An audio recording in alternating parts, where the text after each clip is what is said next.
Gumamit ka ngayon? Oo, wala naman siya amats eh. CBD siya eh. Ano yung CBD pa kayo? Research mo.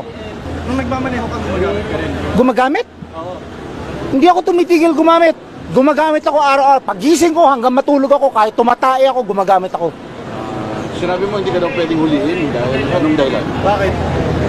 Because under the law, ha? Under the law of God sa Bible, you cannot touch me. I am God, I am Jesus Christ.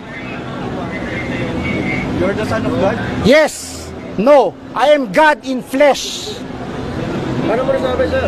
Ha? Paano mo nasabi na you're a God? You're... I am untouchable. Pero sir, ano masasabi niya? Pinasasa na kayo ngayon. This is illegal.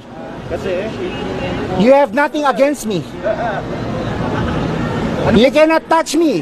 I am Jesus Christ. sir, ano ba? Lahat kayo, lahat ng kaluluwa nyo akin. Anong religion niyo, sir? Wala akong religion. God lang, God. God. Wala akong religion. Kaano-ano niyo si Mama Mary?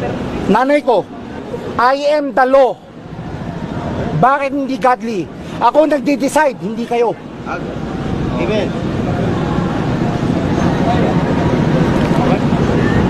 I am the law.